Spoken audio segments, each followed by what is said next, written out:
So before we get started, Sahera, I just want to thank you again for joining me on this week's podcast, and we'll get into a little bit more later, possibly. But this is all part of our partnership and collaboration with WRP, Whitten and Roy Partnership, which you are a part of.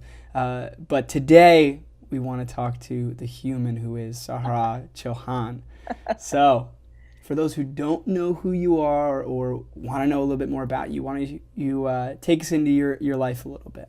Okay, thank you. Well, thank you for having me. I'm really delighted to be interviewed for your blog.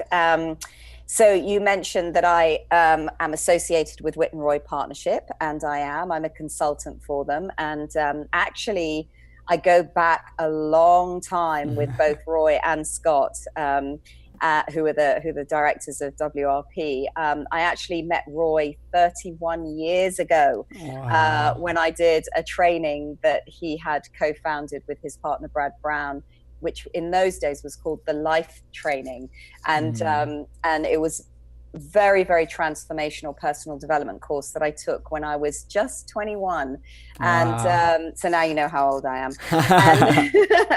And it changed my life and basically set my course, I would say, in terms of what I've been doing since then. And for me, the core takeaway of that weekend, I mean, there was so much, but the core takeaway of that weekend was really, we are capable of so much more than we think we are. And so it really gave me a lot of courage doing that weekend. And you know, to be reconnecting with Roy through WRP now, some 31 years later, is just amazing.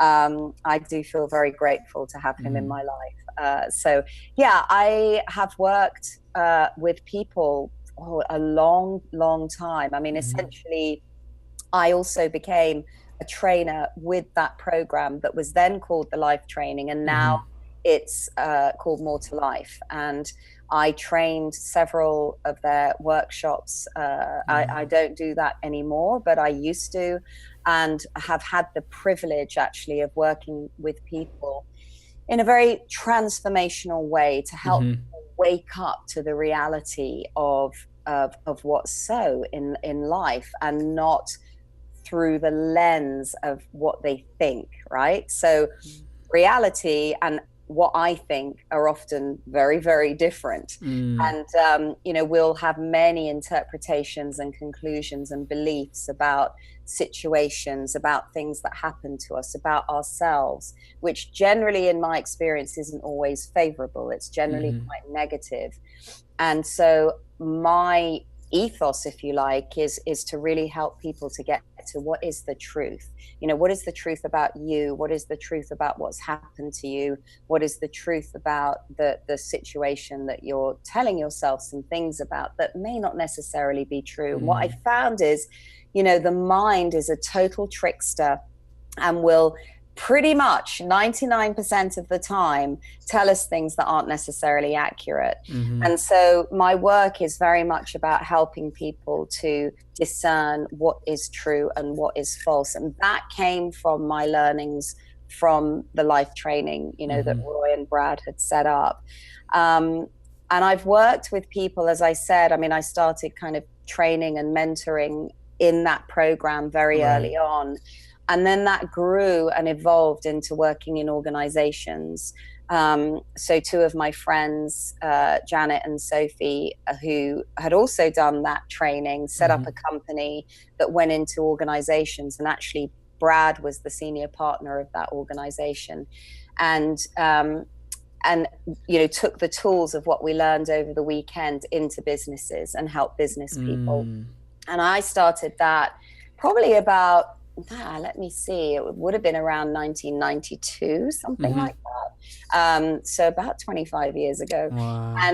And you know what? It's been such an honor to work with the people that I've worked with all over the world. I've been training and coaching in leadership, sales, team building, customer service. I mean, the works. And it's been fascinating to work with people on attitude, you know, and that's what I love about working with WRP, because we really focus on attitude as, you know, one of the 3 key skills in selling. Because if you don't focus on your attitude and you just focus on selling skills, you're missing a huge trick, you know, when you're not examining, you know, what you're thinking, particularly when we have situations that, you know, where you go in and you're hyped up and you're ready to sell, and, you know, you think, okay, this is how this is how much I want them to buy, and this is how I want them to buy, and they don't. And then you kind of leave and you slump, and it's like, ugh, I don't want to do this again. And, you know, that's where it's really important to learn to manage your own attitude, so that you don't get either disappointed and, you know, resigned to, okay, I just can't do this, or, well, I'm going to push even harder, and then people get sick of you because you're kind of like pushing it down their throats. So, yeah. So it sounds like a lot of work, you know, with that attitude is just the human perception of, and you talked earlier of what is reality and what kind of our mind tells us, and trying to find that perception within our own self in a place that is the truth. And it sounds like you've done just this widespread work in so many different fields and connected with so many different individuals. And I know, as we talked earlier, you've also had work in TV, as an author.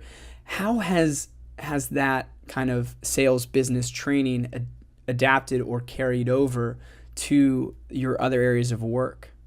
Well, you know, it's interesting you mentioned the TV, because when I said earlier about how we're capable of so much more than we think we are, and when I mean, people who knew me back then, I mean, I had a TV career with the BBC for 10 years. I was a presenter, and I hosted several of their programs on BBC TV, and also for World Service Radio. And, you know, I was a very shy teenager, and actually young woman. You know, it really, I was excruciatingly shy, and it only sort of, I suppose I kind of overcame that through the work that I learned on the life training. Actually, that's what really helped me, and realized that actually there are some things that I would like to do, and there are some ambitions that perhaps I could realize, you know, and that gave me courage. And, you know, courage is key. I think courage is key to achieving our ambitions. And you mentioned I'm an author. I write a blog called Courage to Connect. And, you know, it's about the courage to connect with what it is that we want to do in our lives. It's about the courage to connect with situations and events and circumstances that happen in our lives that perhaps we don't want to face, you know. I mean, I on my blog, I've recorded a little piece that talks about, you know, that if you numb out, you know, it's like when things happen that we don't like, often we're tempted to numb out and not really face into the experience. But if we numb out, then we're also numbing out from, you know, the joy of life as well. It's like, you know, feelings are so important to be felt. They're so important because they carry us through into breakthrough, you know, if we're willing to express them and feel them. And I know that I'm not actually answering your question. I'm aware that I'm going off on another tangent. So you'll have to actually remind me again what your question is. I think you're asking me about how did the sales training come into? I've been an author, and I've been a presenter, and is that what you were asking? Yeah, I mean, I think you have really taken a dive into that too, because, you know, the more to life, the life training skills that you had over that weekend, and even some of the business career that you did get into, led into this idea about courage and having that courage to step into, you know, being the best you can be. And it seems like that has been, you know, pretty frequent throughout. And yeah, that was kind of the focus. How did that translate into it? And you know, the other thing, as you were talking, I was really getting interested and remembering my own kind of journey about that fear, the pain, those negative emotions that we're like, I'm gonna put them away, right? We just want to, especially with social media nowadays, we just want to put out the happiness and the joy and the success and well, what about shame, guilt? What about pain and sadness? What about fear, anxiety? What about all of those? So what I would love to dive into as well with you is talking about those negative emotions and your experience with them and how you have gained the courage to overcome them. Thank you. Yeah, So I've had, we all have events in life, that are painful, and all of us don't, I don't know anyone who hasn't suffered, right? So, but I can only talk about my own story. And I've had some big challenges, let's say, in life this time round. And, my father left, I was basically brought up by my mother because my father left when I was 2.5 years old. And I really didn't, he left us completely. I had nothing to do with him. I mean, he rather had nothing to do with me and my mother. And so, I do remember feeling very pained about the fact that I didn't have a father figure in my life. I mean, later on in life, my mother did meet someone and he was a bit like a stepdad to me, but unfortunately he also left when I was a teenager. And so, I guess I grew up with some feelings around, rejection and abandonment and that's sort of been with me, and obviously I've done a lot of work on myself and have changed my mindset around that, and I'm really looking at radical self-love. What does that mean to be kind of to experience radical self-love, and it's not just kind of affirmations, like I am worthy or right. help, but actually it's like, what does that really feel like? And then in later life, I'm married, and unfortunately my husband of 12 years took his own life about 18 years ago. And that was and remains the biggest event in terms of, the biggest shock, devastating shock. It was completely out of the blue, and it was just before we were about to start a family. And so, I had a kind of double whammy of grief, if you like, because I not only lost my husband and everything that I knew in that, because we were together 12 years and, we had a life together, and we were going to, in my mind, we were going to grow old together. And boom, suddenly out of the blue, I came home and he wasn't there anymore. And I found a note. And, from him basically saying that he had taken his life. And that was, it was, words can't even describe how shocking that was. But I also lost having a family with him. And I was too grief stricken for several years, actually, to even contemplate having a healthy relationship with anybody else. And, I was in my mid-30s. I was absolutely full on in my TV career. And we had decided that we would have children because I was getting on a bit in years, and I needed to just kind of let go a little bit of my career in order to have children. And then boom, this happened. And I remember, I don't know where this wisdom came from. Honestly, I don't. But what I knew was that I had to express my feelings every day until they kind of not dissipated, because the feelings never dissipate, but until they reduced in intensity. And what I would do was every day I would allocate time, and a friend of mine would sit with me, and I would just let rip. I was so angry with him. Not only was I full of grief and sadness, but I was also really angry with him for doing this. It was almost like having a door shut in your face and you don't get to say, you don't get a say.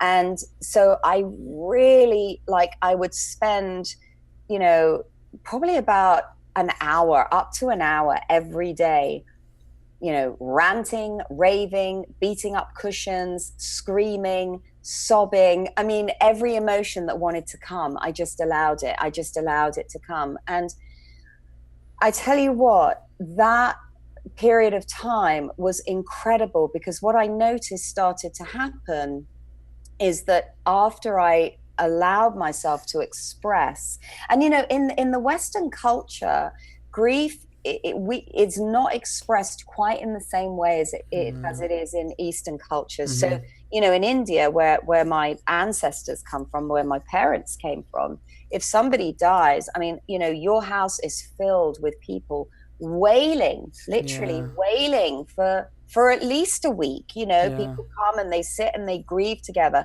And that's what I did. And my friends came, my family, came and sat with me, but I was the one that led the charge on expressing that grief. And I needed to, because I tell you, if I'd have kept that stuff in, I don't know if I'd be alive today, to be honest, because what happened was, over a period of time, I would find a little bit more peace. I would find a little bit more acceptance. I would find a little bit more space in my heart. And, that continued every day. It was a discipline for me, actually. And I remember one day sitting in my friend's house, because I moved into a friend's house afterwards. And I sort of sat in the bed ready to go for it. And I was like, oh, okay. There's nothing, it's like nothing wants to come out, I was like, oh, actually, what I want to do is I want to go see some shops with my friend Janet. That's what I want to do. And you know what? We went out, we had a beautiful afternoon. I didn't need to express. This was probably about 2 or 3 months later. The next day, I did. And then the next day, I didn't. And then the next day I didn't. And then the next day I did. So it became like less and less of a need to do that. But that was healing on so many levels. And for anyone who might be watching this who is in a process of grief, please just let yourself, sit and express your feelings. And what I used to do was I used to literally pray and say, please help me to get what I need to get out of my system, because I did not want to shut down, numb out, or, just deny or avoid, So that's what I encourage people to do. Yeah. What a powerful experience. I mean, therapy, it's healing. And you mentioned the difference between these Western Eastern cultures when it comes to grief. Like, for some reason, for me, growing up in this North American society, grief is really like frowned upon, and it's like, okay, you do the funeral, maybe that's a week, and then we move on, right? Like life goes on. And sure, if you are some spiritually connected guru and like you are on a different level, maybe you're already there. Maybe you get it. And maybe that works for you. But come on, everyone's got something inside of them, like these powerful emotions that if you're right, if we leave them and let them sit, they boil, they get worse. Well, and what happens is they can turn into depression. So, for example, anger is when we're depressed, it's often unexpressed anger, right? They can turn into resentment. Again, unexpressed anger, and basically that sort of feeling of stuckness is really unhealthy. They turn into physical disease as well. They've been doing a lot of research and studies on physical illness being caused by stuck emotions, right? And it's better to express than depress. It always is. It's healthy. You look at a child, a child like sort of, I don't know, 2-year-old or 3-year-old. They fall over, they graze their knee, they scream and cry, and mom or dad comforts them, and then they're like totally fine, and then they're off doing something because they've let it out, they've expressed the pain, and they're on to something else. But if they don't express it, then what's going to happen? It builds up inside, and then we get to a pressure cooker boiling point, and then we might blow in a quite inappropriate way towards someone else, or when you're driving down the highway and you're kind of screaming at people kind of to get out your way because you've got this pent up emotion, and in a way, we have so many things happen to us on a daily basis that are hard. Life is pretty challenging, and at times, not all the time. It's amazing most of the time. It just is what it is. Actually, it's neither challenging nor amazing. It just is what it is. But there are things that happen that we like or we don't like, and if we don't allow ourselves even just to ring a friend, when things happen in my life and I'm upset or disturbed about something, I'll pick up the phone to one of my dearest friends and say, I just need to rant. I just need to express. Just to do that, rather than holding everything in yourself. And that's what I mean by courage to connect, because it takes courage to feel. Yeah. It takes courage to share, it takes courage to connect with what am I feeling and letting it out and speaking to people about it or getting help. It takes courage to get help. Actually, we think we're so, it's like we just have to soldier on and do it ourselves, but we really don't. We need each other. I think. Yeah, it was. Oh man, you're so right. I was, as I was just at a spiritual retreat for men this past weekend, and seeing men let out, and I was telling you, seeing men let out these years and years and years of pent up trauma, anger, pain, whatever it was for them. Some of them even joy, and to have a space and to create a space where it's okay to let it out. Yeah. And sometimes that sounds like a yell, a scream, punching your pillows, crying. And, I think for men especially, but men and women, just there is that stigma around it's not okay to do that. Yeah. And I saw a man who was literally carrying something this weekend turn around and say, hey, I need help. Can you take this for me? And for some reason that just stuck with me, because how many times are we carrying something physical, mental, emotional, spiritual, and we don't let it off? We don't say, hey, can you help me carry this? I mean, it's to me, it is almost sad, but I think there's such a beautiful release that you're touching on here. That's saying, hey, I'm carrying this thing, and I may be carrying it for 2, 3, 4 months, years even, and to reach out and just say, hey, can I have a friend? Right, exactly. Help me take this load. Yeah. We need, I mean, in my experience of life, I could not have gotten through my husband's suicide without the support of my friends and family. I mean, seriously, there's just no way. I mean, I'm convinced of it. I mean, they helped me. It really gave me faith in humanity to just see how people just gathered around me, and many people, stayed for longer than a few weeks. I mean, seriously, I just, like I mentioned, my dear friend Janet, I mean, she opened her home and her heart to me, because I could not be on my own that first year. I couldn't live in the apartment that my husband and I lived in. I just, and the love that I was shown and how people carried me. I mean, so many people, and I still remember, that was 18 years ago. It's a long time ago, but I still remember, so many moments of that time. And my heart just opened. And actually, that was something else I wanted to share around devastating events that happened to us. And if we're willing to go through them, and if we're willing to feel the pain, and if we're willing, not to, I mean, I have numbed out. Oh my goodness. I have, I've used alcohol, I've used various things to kind of numb out over the years, and more these days, I work a strong discipline not to do that. I don't drink, I don't smoke, I try not to eat sugar, but that's my weakness.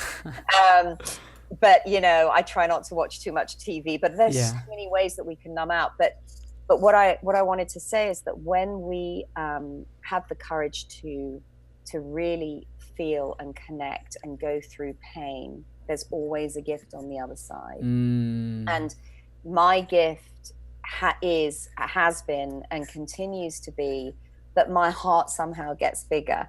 It's like, yes, I'm really strong, and yes, I can withstand a lot, but but actually my heart kind of opened more instead of closed down. And I remember there was a moment but there's probably about 2 months, 6 weeks, 7 weeks after he died. I was at a friend's house about 7 weeks or so after Nigel died, and my cousins came to visit me there, and I was, crying. I mean, I was just crying, and I remember getting up off the couch, and there's, my friend had a wall, obviously, in the room. There was a wall, and I remember just kind of pushing against this wall, going, I will not close my heart. I will not close my heart. Sobbing, I will not let this close my heart. And, that was powerful, because I do believe that if we go through the pain, our heart does get larger, and we do become more open, and the gift for me is, more faith that life actually does carry us through. Life carries us through if we allow it to. Wow. Such a powerful message, and there's this like thread I continue to hear within your story and within your words of connection and possibly surrender. What do those words, first of all, what do those words really mean to you? Yeah, I love that you brought up surrender, because I was kind of trying to think about, before this interview, I know your blog is called the Why blog, it's like, what's my why? And yeah, God, I've got several whys. It's really difficult to just kind of distill it into one thing, and connection is one of my whys for sure. Yeah. I mean, I love to connect with people. I love to connect with life. There is so much. Life is so short, short. And my intention is to suck every bit of juice out of every single experience I can in this lifetime, right? And that means everything, doesn't it? It means, kind of painful stuff, joyful stuff. I mean, my life at the moment is incredible. I'm living in a beautiful place in California right now. I get to live in England when I choose. I get to live in the US when I choose. And both countries I love. And I'm, thrilled that I've created this life for myself.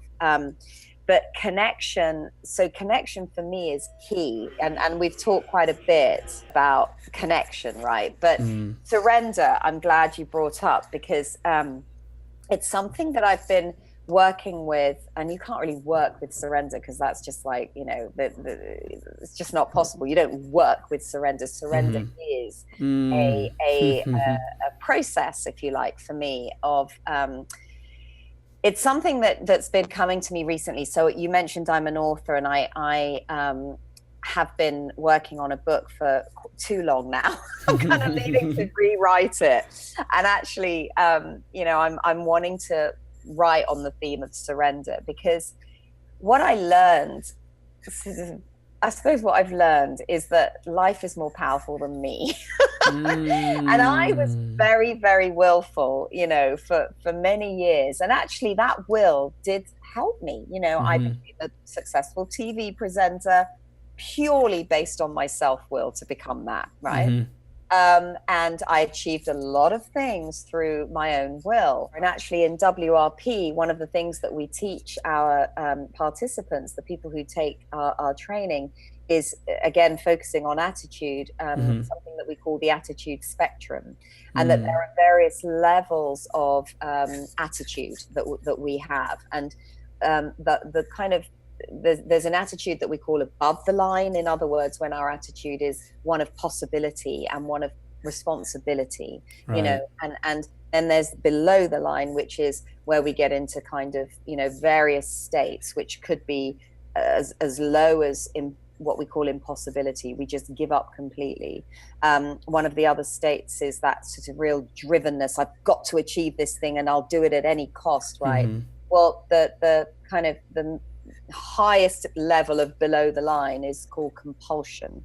And compulsion is where we're very in that sort of desire to have something. You know, it's like we really, really, really want something, and we'll do anything to get it. And I was a bit like that with my TV career. And so my self-will was very strong, and, you know, it got me some results. But the problem with that is that you're never fully satisfied, even when you achieve, you know. So when I achieved my first TV role, it was for a regional show. I was like, well, this is great, but I want a network show. And then I got a network show, and it was like, well, this is great, but I want my own show. And then I got my own show, and it's like, well, this is great, but I want it to be, you know, and I never got to a point where I was satisfied. I was constantly hungry. And so, you know, coming back to surrender and self-will, over the past few years, I've worked I work a very spiritual program. I mentioned I have a very strong faith, and what I've learned to do through kind of, you know, when my back's been against the wall and I've had to go, okay, I'm not in charge. You know, my higher power is in charge, right? I choose to call my higher power God. You know, people have different interpretations. I am not religious. I work a spiritual program. I call my higher power God. I believe there is something outside of me. Sahera Chohan is not God. You know, like my dear friend Sophie says, that job is already taken. And I, each day, on a daily basis, I say to my higher power, your will, not mine, be done. Because I have to get out of the way, because I believe there is a higher power that knows what's better for me than I know. I've got myself into some tricky situations in the past. I don't know what's best all the time. I don't. In fact, hardly any of the time. And so I choose to put my faith in a higher power and, you know, ask that higher power to guide me. And so when you talk about surrender, it took me a long and painful process to finally say, I get it. I am not in charge. You take over. And if you think you can do a better job of my life than me, go for it. And I tell you, when I did that it wasn't really a prayer. It was more a kind of like, whatever, you take over. Right. Things in my life, both on the outside and the inside, changed within days. Within days. You know, so before that had happened, I was in quite a dark place in my life. I didn't have a lot of work. A relationship had just hit the dust. You know, it was bleak. I was unhappy. You know, I just felt like things were very dark for me. And I remember sharing with some friends and, you know, crying and saying, you know, I just feel like I just don't know. I'm just not getting what I want in life anymore. And one of my friends just turned to me and said, I think you're close to surrender. And I said, well, what do you mean by that? And she said, I don't really know. It just came out of my mouth. And I was like, that's weird. And then sure enough, you know, a few days later, I just was like, you know what, I give up. You take over. Whatever you are up there, you go for it. From then, literally days later, I got offered some work. I felt better on the inside. Just things started to shift. I met someone else, you know, quite quickly. It was really weird. And I thought, hey, this surrender thing works. And, you know, I'm not saying that you get what you want, but I am saying when we surrender, you get what you need. Right? You get what you need. You don't necessarily get what you want. And what I've learned is, you know, what I think I want and what I need are two very different things.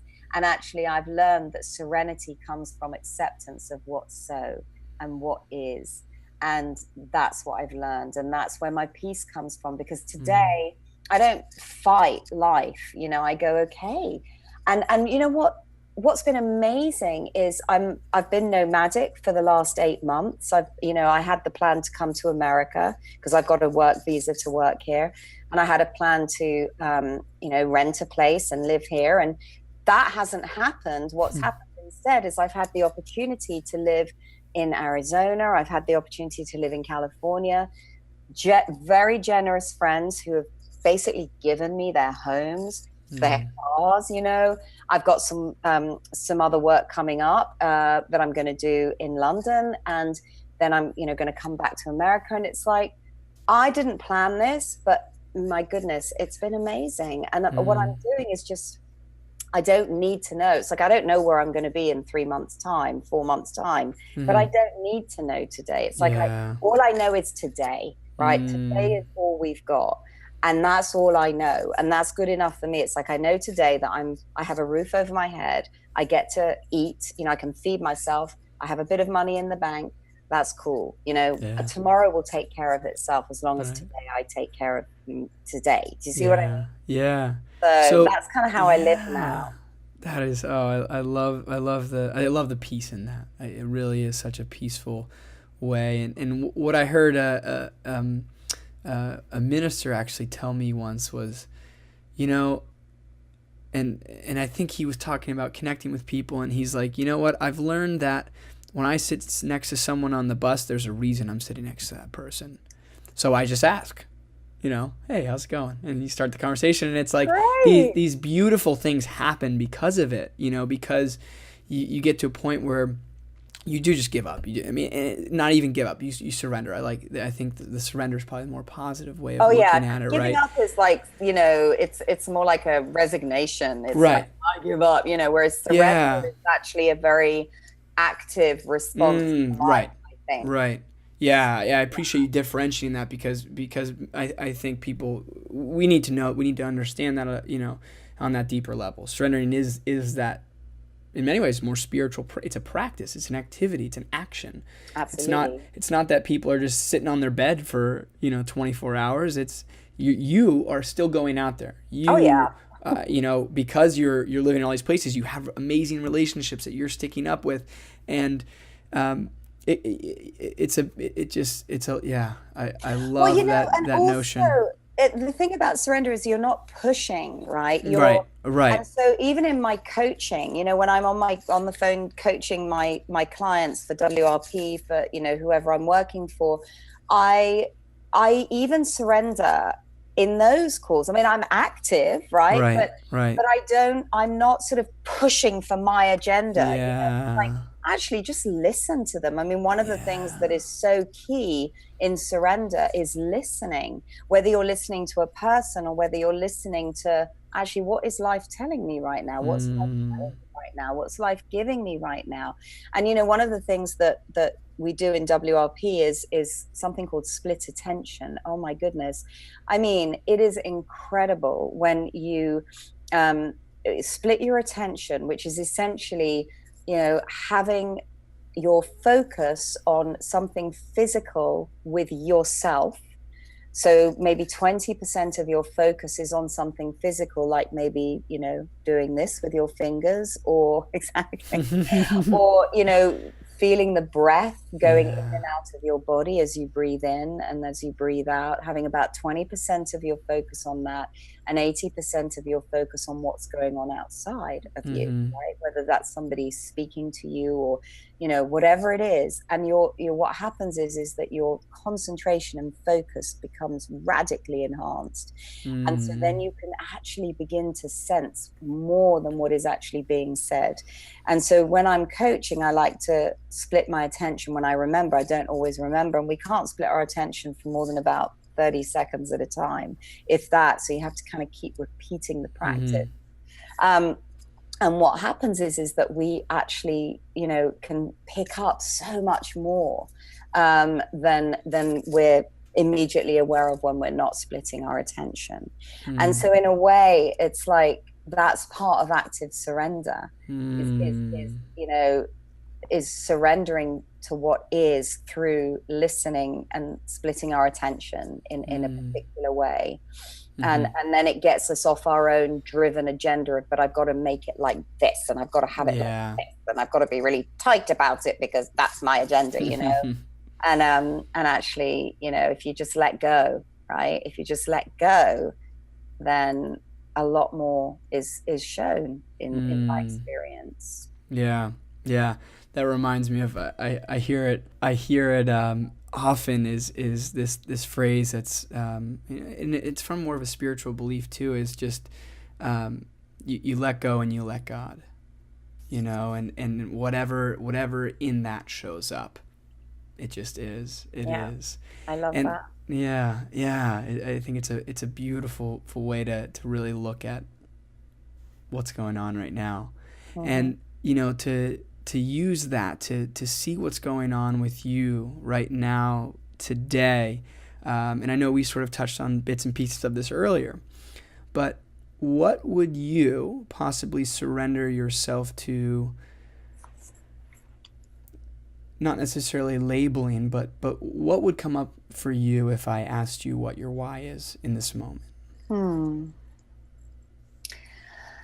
Well, you know, it really is to do with helping people to be their best selves in whatever context that is. You know, it's always been my mission in life. I mean, I remember when I was a little girl and people asked me, you know, what do you want to do when you grow up, Sahara? And I just used to say, I want to help people. I remember saying that from about the age of 6 or 7. I just want to help people. So I'm really grateful that my work, both as an author, as a speaker, as a facilitator, as a trainer, as a coach, you know, has always been that vehicle to help me realize that purpose, that why, if you like, which is helping people to, you know, overcome their own limiting beliefs to be at their best in whatever situation they find themselves in, whether that be in work, whether that be in their personal lives. I mean, it's all one life at the end of the day. So I'm very grateful for that my work enables me to do that.